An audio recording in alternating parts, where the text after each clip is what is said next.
अस्सलामुअलैकुम स्टूडेंट्स, उम्मीद करता हूँ सब लोग ठीक होंगे। दोस्तों, आज का जो वीडियो का जो टॉपिक है वो बहुत ही जानदार है, क्योंकि इसको सुनने के बाद आपका नॉलेज ना सिर्फ इंक्रीज़ होगा बल्कि आप लोगों को इंटरव्यू के हवाले से भी काफ़ी हद तक तैयारी हो जाएगी, क्योंकि इसके अंदर कुछ ऐसी चीज़ों के बारे में मैं डिस्कशन करूँगा जिसको सुनने के बाद आपके अंदर थोड़ी सी इंटरव्यू देने की स्किल भी थोड़ी सी बढ़ जाएगी। दोस्तों, टॉपिक का नाम है फोटो रजिस्टर। इसको हम लोग जो है वो बहुत सारे नाम दे सकते हैं, जैसे हम इसको फोटो रजिस्टर भी कह सकते हैं, इसको हम लोग लाइट डिपेंडेंट रजिस्टर भी कह सकते हैं, इसको हम लोग फोटो सेल भी कह सकते हैं, इसको फोटो कंडक्टिव सेल भी कह सकते हैं। यूं हम लोग अमूमी तौर पे कह सकते हैं कि ये जो डिवाइस जो आपके सामने मैं अब बयान करने लगा हूं, इसको लाइट सेंसिटिव रजिस्टर कह सकते हैं। दोस्तों, ये जो रजिस्टर है ये किस किस्म का होता है? वैसे तो आपने बहुत सारे किस्म के रजिस्टर देखे होंगे, जैसे general purpose register, variable resistor. अब जो आपको बताने लगा हूं वो उसको कहते हैं लाइट डिपेंडेंट रजिस्टर, यानी ये एक ऐसा सेंसिटिव रजिस्टर है जिसका इन्हिसार रोशनी के ऊपर होता है, यानी इसकी जो मज़ाहमत है वो रोशनी पड़ने के ऊपर इसकी मज़ाहमत जो है वो तब्दील होने शुरू हो जाती है। अब यहाँ पर मैं आपको बता दूं कि ये जो लाइट डिपेंडेंट रजिस्टर है, जब इसके ऊपर किसी किस्म की लाइट फॉल नहीं होती तो उस टाइम के ऊपर इसकी जो अंदरूनी या इंटरनल जो रेजिस्टेंस होती है वो बहुत ज़्यादा होती है या बहुत ज़्यादा हाई होती है, यानी मेगा ओम के अंदर होती है। लेकिन जब आप इसके ऊपर रोशनी फॉल करवाते हो,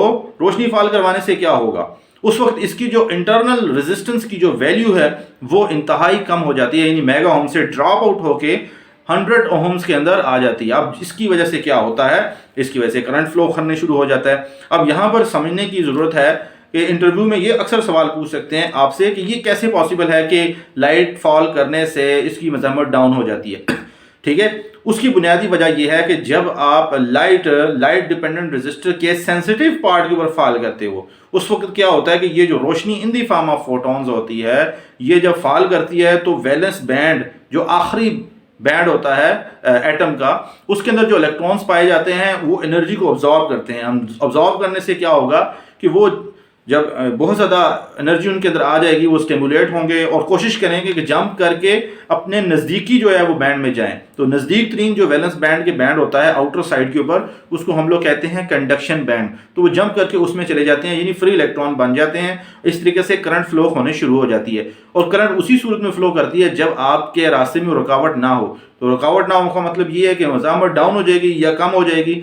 तो इस केस में जो है वो आपका लाइट डिपेंडेंट जो रजिस्टर है वो लाइट को सेंस करते हुए मज़ाहमत को कम करता है और इस तरीके से करंट उसके अंदर से फ्लो करने शुरू हो जाता है। अब यहाँ पर मैं आपको बता दूं कि प्रैक्टिकली अगर आप एप्लीकेशन देखें तो जितनी भी स्ट्रीट लाइट्स हैं उसके अंदर ये LDR या लाइट डिपेंडेंट रजिस्टर लगा होता है, या जहाँ पर भी हमने रोशनी को इस्तेमाल करते हुए मज़ाहमत कम या ज़्यादा करनी हो वहाँ पर ये LDR इस्तेमाल होता है। अब यहाँ पर मैं आपको बता दूं कि मार्केट में या रिसर्च पॉइंट ऑफ व्यू से भी आप देख लो कि जो LDR है बुनियादी तौर पर दो किस्म के मटेरियल से बनाया जा सकता है।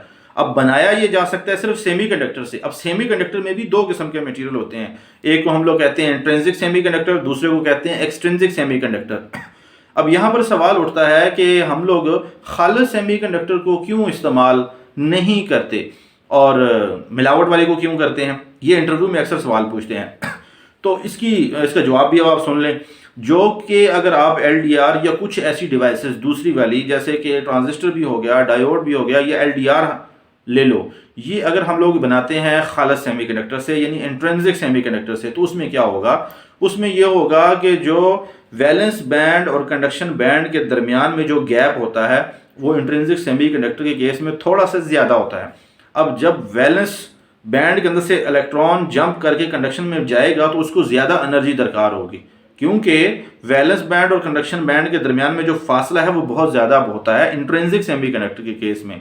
तो जितनी ज़्यादा लाइट आप फॉल करेंगे उस वक्त आप फिर जो है वो उसको कंडक्शन बैंड में लेके जाने के काबिल हो सकते हैं। लेकिन एक्सट्रिंसिक सेमीकंडक्टर के केस में चूंकि जो वैलेंस बैंड और कंडक्शन बैंड के दरमियान में जो फासला होता है या जो गैप होता है वो इंतहाई कम होता है, इतना कम होता है कि जब आप हल्की सी भी रोशनी फॉल करते हो LDR के ऊपर तो उसमें क्या होगा कि जो इलेक्ट्रॉन्स हैं वैलेंस बैंड में वो जल्दी से एनर्जी को ऑब्जॉर्व करके जंप करके कंडक्शन बैंड में चले जाएंगे। अब चूंकि वैलेंस बैंड और कंडक्शन बैंड के दरमियान में जो फासला है वो इंतहाई कम होता है, ये मिनिमम होता है, उनको थोड़ी सी एनर्जी दरकार होती है जंप करके इधर से उधर जाने में।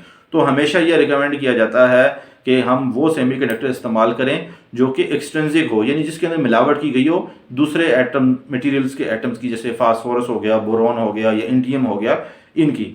उसका फ़ायदा ये है कि गैप जो है वो कम से कम हो जाता है। अब यहाँ पर मैं आपको एक और बात बता दूं कि जैसे कि इंसुलेटर है, वो क्यों इंसुलेटर है, उसके पीछे भी बुनियादी वजह ये है। एक तो ये है कि उनके जो एटम्स हैं वो आपस में बहुत क्लोजली होते हैं। दूसरा ये है कि उनके वैलेंस और कंडक्शन बैंड के दरमियान में जो गैप होता है ना वो बहुत ज़्यादा होता है इंसुलेटर के केस में। कंडक्टर के केस में तो बिल्कुल ही ख़त्म होता है, यानी वो एक दूसरे के साथ जुड़े होते हैं, उन्हें हल्की सी फोर्स चाहिए, वो वैलेंस से कंडक्शन में चले जाते हैं। लेकिन सेमी कंडक्टर के केस में थोड़ा बहुत गैप होता है, लेकिन वो भी गैप हम कम कर सकते हैं अगर आप एक्सट्रिंसिक सेमीकंडक्टर को इस्तेमाल करें। अगर आप इंट्रिंसिक करोगे तो फिर उसमें गैप फिर भी थोड़ा सा रह जाएगा। तो दोस्तों ये आज का जो टॉपिक है ये बहुत ही एक ज़बरदस्त किस्म की ये डिवाइस है। आप लोगों ने पिक्चर्स के अंदर भी काफ़ी इसको देख लिया होगा कि ये देखने में किस तरीके का होगा और इसकी एप्लीकेशन कहाँ कहाँ पे है। तो उम्मीद करता हूँ कि वीडियो आपको अच्छी लगी होगी, और अगर अच्छी लगी तो लाइक कर दो, अगर आपने सब्सक्राइब करना है तो वो भी आपकी बहुत ज़्यादा नवाजिश होगी। अब हमें इजाज़त दें, अल्लाह हाफ़िज़।